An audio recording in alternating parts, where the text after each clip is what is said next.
નમસ્કાર દર્શક મિત્રો, આપ જોઈ રહ્યા છો નિર્માણ ન્યૂઝ અને નિર્માણ ન્યૂઝના ખાસ કાર્યક્રમ હોટ ટોપિકમાં આપની સાથે હું છું ધર્મિનકો। દર્શક મિત્રો, આજે છે વર્લ્ડ સ્લીપ ડે અને આજે આ જ દિવસ ઉપર ચર્ચા કરવી છે। આમ જોવા જઈએ તો આપણે રોજબરોજના જીવનમાં ઊંઘ જે વસ્તુ છે તેને મોટા ભાગે હવે આપણે અનદેખી કરતા હોઈએ છીએ। એમાં પણ આજે જ્યારે આપણી આટલી વ્યસ્ત જીવનશૈલી છે અને આપણે આટલા બિઝી બન્યા છીએ એટલે ઊંઘ જે છે, નિંદર જે છે તેને આપણે વિકલ્પમાં કાઢીએ છીએ। ઘણી વખત આપણે ટ્રાવેલિંગ કરતા હોય અથવા તો ઘણી વખત આપણે તણાવમાં હોઈએ, ઘણી વખત આપણી વ્યસ્તતાના કારણે ઊંઘ જે છે એ આપણી પ્રાયોરિટીમાં નથી આવતી અને કમનસીબે આપણી આ પ્રાયોરિટીમાં જ્યારે આપણી ઊંઘ નથી આવતી, આપણે પૂરતા પ્રમાણમાં ઊંઘ નથી લેતા અને તેના કારણે અનેક પ્રકારની એવી સમસ્યાઓ જે છે કે જે જાણતા અજાણતા આપણા શરીરમાં ઘર કરે છે। જેમ કે નસકોરા બોલાવવા એ એક બીમારીનું સંકેત છે, એક લક્ષણ છે કે જે દર્શાવે છે કે આપણા મગજ અને કિડની સુધી જે ઓક્સિજન છે પૂરતા પ્રમાણમાં નથી મળી રહ્યું ને એટલા માટે આપણે નિંદર દરમિયાન નસકોરા બોલાવીએ છીએ। એટલે આ એક સંકેત છે ને આના સિવાય પણ જ્યારે ઊંઘ પૂરતા પ્રમાણમાં નથી થતી તેના કારણે અનેક પ્રકારની સમસ્યાઓ સર્જાય છે અને લોકો જે છે ખાસ કરીને કમનસીબે આ બાબતે જાગૃત નથી। એટલે ઊંઘ પ્રત્યે પણ ખાસ કરીને મહત્વ દાખવવું, ઊંઘની જે મહત્વ છે તેને સમજવું અને તે મહત્વ સમજવા માટે જ આજનો ખાસ આ દિવસ ફાળવવામાં આવ્યો છે। એટલે આજે જ્યારે આ દિવસ ફાળવવામાં આવ્યો છે તો ચર્ચા કરવી છે કે કયા પ્રકારે આપણે જીવનમાં અને ખાસ કરીને ન માત્ર ઊંઘનું મહત્વ પણ ઊંઘ કેવી રીતે કરવી, ઊંઘની ક્વોલિટી પણ સારી હોવી એ પણ એક મહત્વનો વિષય છે। એટલે આ બાબત ઉપર પણ ચર્ચા કરશું અને ચર્ચા કરવા માટે આપણી સાથે જોડાયા છે પલ્મોનોલોજીસ્ટ ડોક્ટર હરેન્દ્ર ઠક્કર અને સાથે જોડાયા છે સાયકેટ્રિસ્ટ ડોક્ટર આત્મન પરીખ। સૌપ્રથમ આપ બંને એક્સપર્ટનું હાર્દિક સ્વાગત છે નિર્માણ ન્યૂઝમાં। પહેલા ડોક્ટર આત્મન, જો શરૂઆત આપનાથી કરું તો આજે જ્યારે વર્લ્ડ સ્લીપ ડે છે, સૌથી પહેલા અમારા દર્શક મિત્રોને એ જણાવો કે રોજબરોજના જીવનમાં આપણા શરીર માટે ઊંઘનું કેટલું મહત્વ?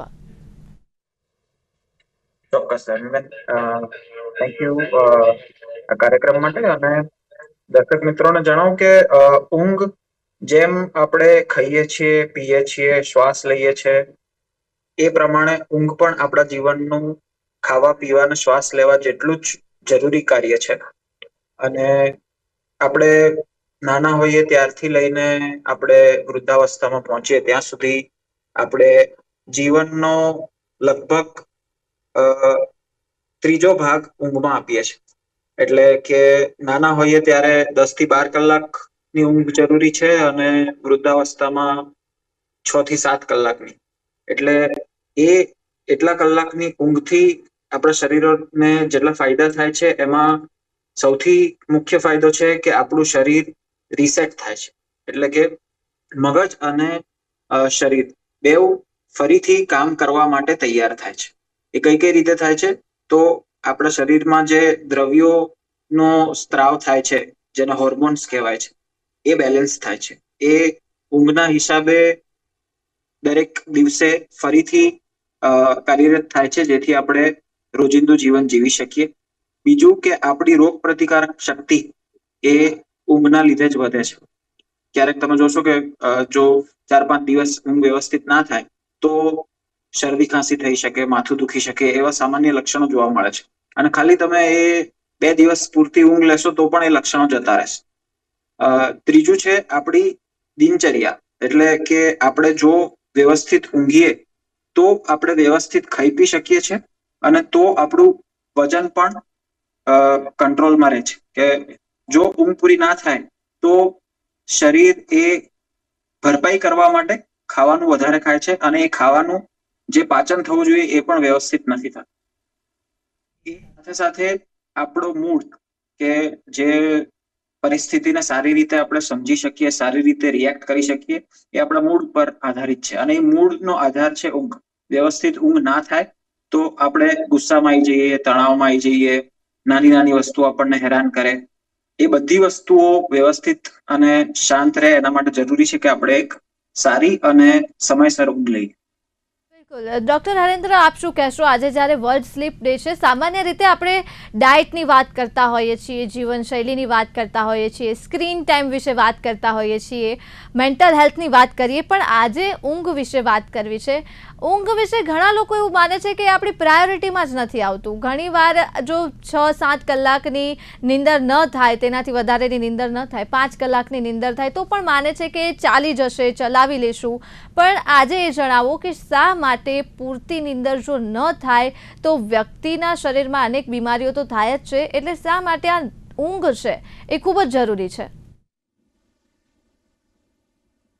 ખૂબ સારો પ્રશ્ન પૂછ્યો મેડમ. હવે ઊંઘ, જેમ કહ્યું કે ભાઈ રોજિંદનું જીવન આપણે જેવી રીતે ખાવાની જરૂર છે, ફિઝિકલ એક્ટિવિટીની જરૂર છે, એ જ પ્રમાણે 6 થી 8 કલાકની ગાઢ નિંદ્રા એ આપણા શરીર માટે ખૂબ જરૂરી છે. ઊંઘ અપૂરતી હોય એટલે 6 કલાકથી ઓછી ઊંઘ લેવામાં આવે તો શરીરનું નિયંત્રણ ખોરવાઈ જાય છે. સાહેબે કીધું એમ પ્રમાણે કે ભાઈ ચયાપચયની ક્રિયા છે, આપણું જજમેન્ટ લેવાની જે કેપેસિટી છે, આપણું ખાવા પીવાની પ્રક્રિયા બધું ડિસ્ટર્બ થઈ જાય છે અને જજમેન્ટમાં lack of judgement, lack of performance એ થઈ શકે છે. એટલે ડે ટુ ડે ટાઈમમાં જેવી રીતે તમારે 8 કલાકનું કામ કરવું, 8 કલાક એન્જોય કરવી, ફેમિલી સાથે રહેવું, એવી જ રીતે 8 કલાક ઊંઘ એ ખૂબ જ જરૂરી છે. હવે ખૂબ સારી ઊંઘ, એટલે ઊંઘના આપણે પ્રકાર જોઈએ તો ઊંઘ 4 સ્ટેજમાં વહેંચાયેલી છે. 90 થી 120 મિનિટની 4 સાયકલ દરેક ઊંઘમાં હોય. 90 થી 120 મિનિટમાં એક સાયકલ પૂરી થાય. હવે પહેલી સાયકલ છે, એમાં પહેલો સ્ટેજ કહેવાય N1 કહેવાય, જેમાં લાઇટ NREM કહેવાય અમારામાં, કે જેમાં આપણે સહેજ આંખો બંધ કરીને તંદ્રાવસ્થામાં હોઈએ. એ લગભગ પહેલી 15 થી 20 મિનિટ ચાલતી હોય છે. બીજો જે સ્ટેજ છે લાઇટ NREM, એ લગભગ 40 થી 45 મિનિટનો હોય છે. એમાં શું થાય કે શરીર ધીરે ધીરે એકદમ સંતુલનમાં આવે છે, મસલ શિથિલ થાય છે અને ગાઢ નિદ્રામાં ધીમે ધીમે જઈએ છીએ. ત્રીજો જે સ્ટેજ છે N3 NREM, આ સૌથી જરૂરી ઊંઘનો છે, જે આપણે ગાઢ તંદ્રા કહીએ, ગાઢ નિંદ્રા, કે જેમાં માણસ નસકોરા બોલાવે છે અને શરીરને આરામ મળે છે. આ 45 મિનિટનો જે સમય છે, એમાં જ શરીરમાં આખું રિસાયકલિંગ થાય છે, નવા ટિશ્યુ બને છે, નવા બોન બને છે, નવા એન્ઝાઇમ્સ બને છે અને શરીરનો બધો થાક ઉતરે છે. શરીરમાં અને મગજમાં જે મેટાબોલિક વેસ્ટ છે એ ક્લિયર થાય છે. અને સૌથી જે નિયર ટુ આપણે કહીએ કે જાગવાનું 120 સેકન્ડ, એટલે 90 થી 120 મિનિટનો જે છેલ્લો સ્ટેજ છે એને રેપિડ આઈ મુવમેન્ટ કહેવાય. એટલે ગાઢ નિંદ્રા પછી જે શરીર ધીરે ધીરે રિલેક્સ થાય, આંખો પટપટાવા માંડે અને શરીરના બાકીના જે ક્રિયાઓ છે એ પૂરી થાય છે. એટલે લગભગ 6 થી 8 કલાકનો આ રીતનો વહેંચાયેલો સમય હોય છે. જો 6 થી 8 કલાકનો સમયમાં ઓછી પડતી નિંદ્રા કરવામાં આવે તો આમાં દરેક પ્રકારનું સંતુલન ડિસ્ટર્બ થઈ જાય છે. તમે ઉઠો ત્યારે મગજ ભારે રહે, તમારું નિર્ણય લેવાની શક્તિ, તમારું બ્લડ પ્રેશર, તમારો મૂડ, તમારું કામ કરવાની શક્તિ, થાક લાગવો, આ બધા જ તમને ચિહ્નો દેખાય છે જ્યારે તમે અપૂરતી ઊંઘ લો છો. એટલે આજનો દિવસ જે છે એના માટે આપણે કહીએ કે ભાઈ આજનું જે થીમ છે એ સ્લીપ વેલ અને લીવ બેટર, આ આજનો થીમ છે. બિલકુલ. ડૉક્ટર આત્મન, હવે એ સવાલ થાય કે જેમ આપણે જાણીએ છીએ કે બાળકો જે હોય એ વધારે નિંદર કરે, ત્યારબાદ જ્યારે જેમ જેમ આપણે ઉંમર વધતી જાય તેમ તેમ ઊંઘની કલાકો ઘટતી જાય છે. એટલે ઊંઘ કયા ઉંમરના કયા વ્યક્તિઓ હોય છે, તેમને કેટલી કલાક નિંદર લેવી જોઈએ, ઊંઘ કરવી જોઈએ, તે જણાવો અમારા દર્શક મિત્રોને. ચોક્કસ. જેમ જેમ આપણે શરીર દરેક આપણી ઉંમર પ્રમાણે શરીરની જરૂરિયાત અલગ હોય છે.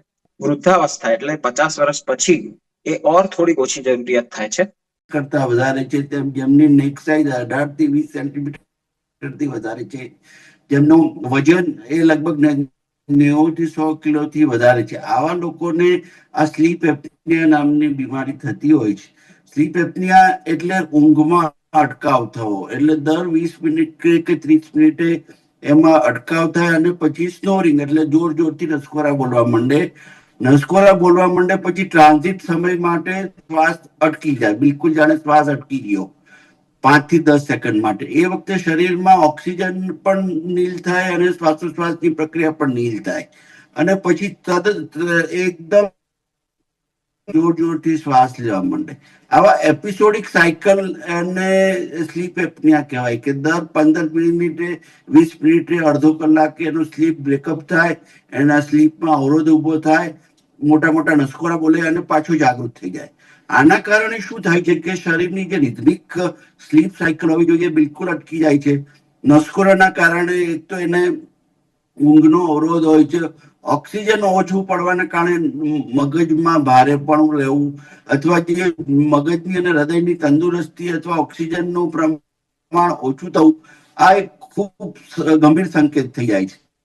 એટલે સ્લીપ એપનિયા જે લોકોને આવી તકલીફ છે એ લોકોને થોડા કે મોટા અંતરે હાર્ટ એટેક આવવાની, બ્લડ પ્રેશર વધવાની, શરીરમાં ઓબેસિટી એટલે કે વજન વધવાની પ્રક્રિયા અને સ્ટ્રોક આવી બીમારી થવાની ખૂબ મોટી શક્યતાઓ છે.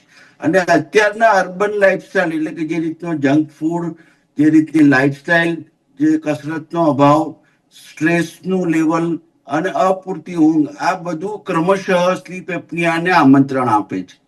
એટલે આ એક ખૂબ જ ગંભીર બીમારી છે અને દુર્ભાગ્યે આપણી સોસાયટીમાં ઘણા લોકોને આવી તકલીફ છે, પણ એ લોકો પોતાની જાતને એક્સેપ્ટ કરવા નથી માંગતા કે મને સ્લીપ એપનિયા છે. આપણામાં એક એવું માનવામાં આવે છે કે જેને નસકોરા આવે એ તો બહુ સારી ઊંઘ કહેવાય,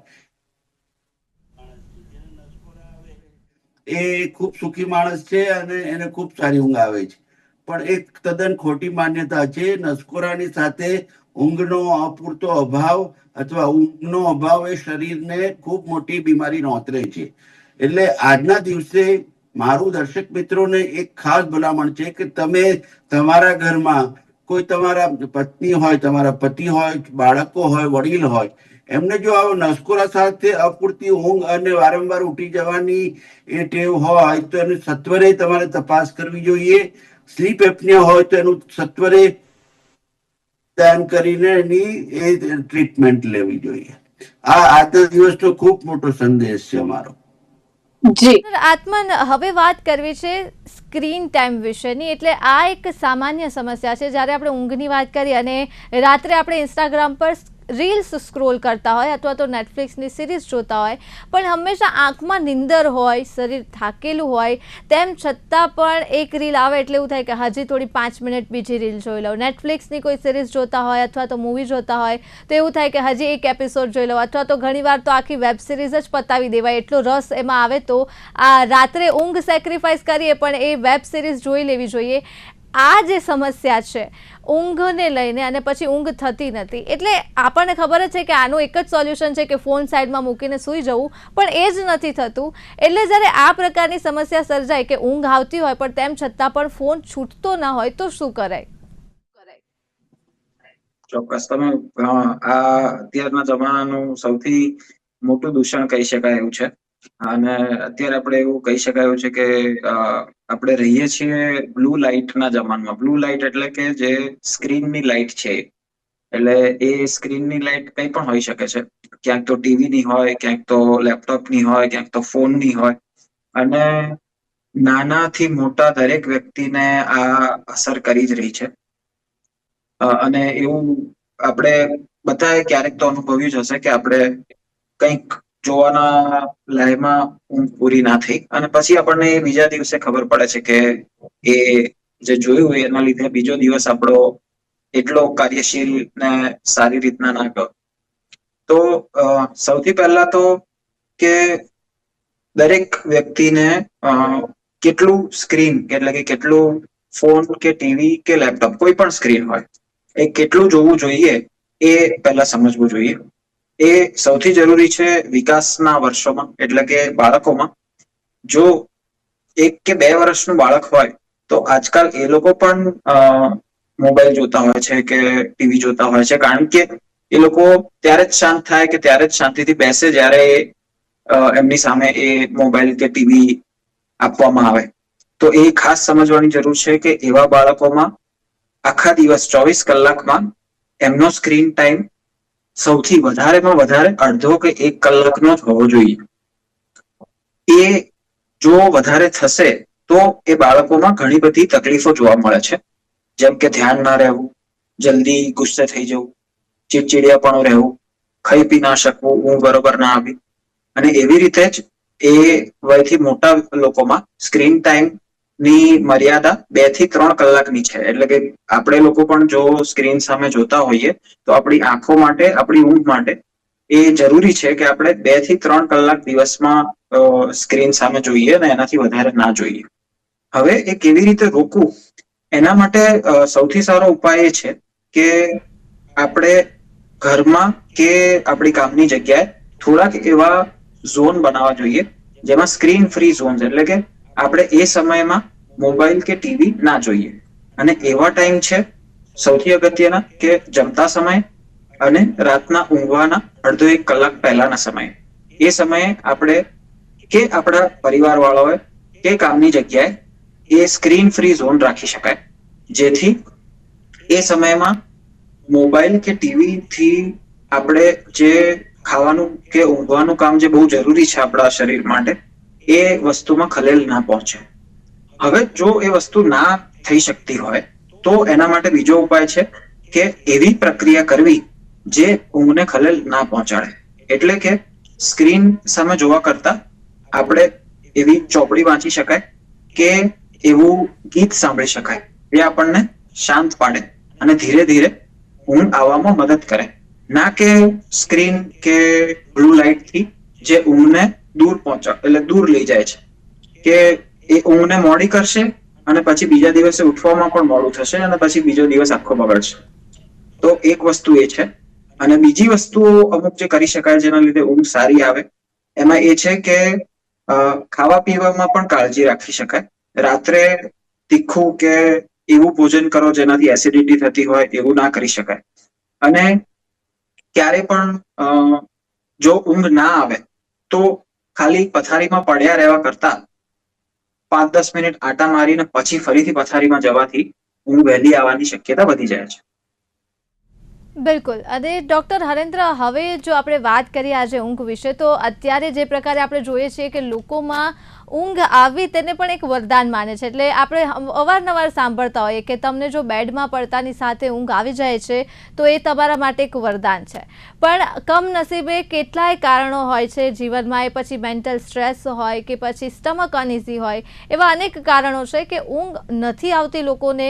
લોકો સૂવા માટે ઘણા ગોળીઓ લે છે કે નીંદર આવી જાય. એટલે આ પરિસ્થિતિ અત્યારની લાઈફસ્ટાઈલને લઈને ખાસ કરીને સિટીઝમાં આ સમસ્યા વધારે છે.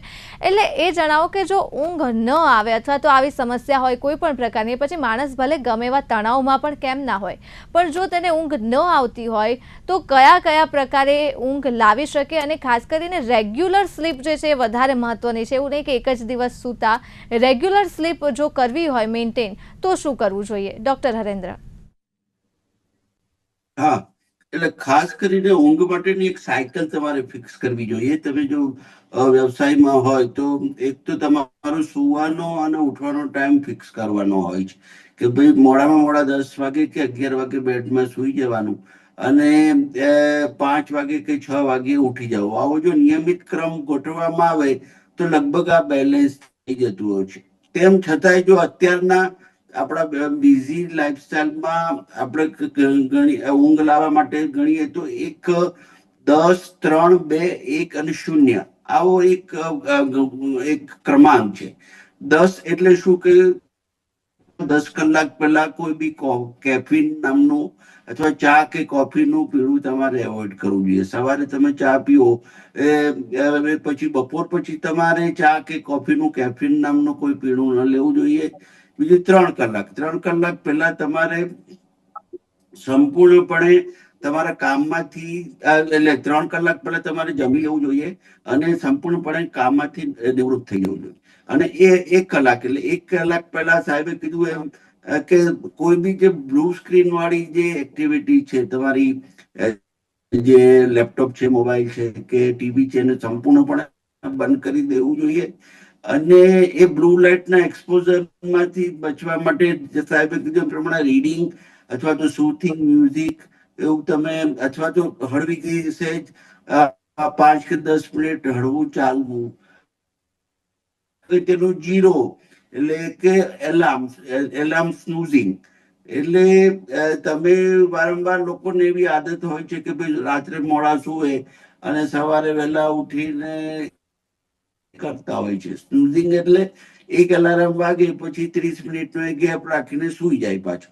એટલે ઉઠવા માટેનું અને એને એક લક્ઝરી મળી જતી હોય છે કે ભાઈ હજી મારે 30 મિનિટ સુઈ શકાશે, પણ આના કારણે એને વારંવાર સ્લીપ ફ્રેગમેન્ટેશન થતું હોય છે.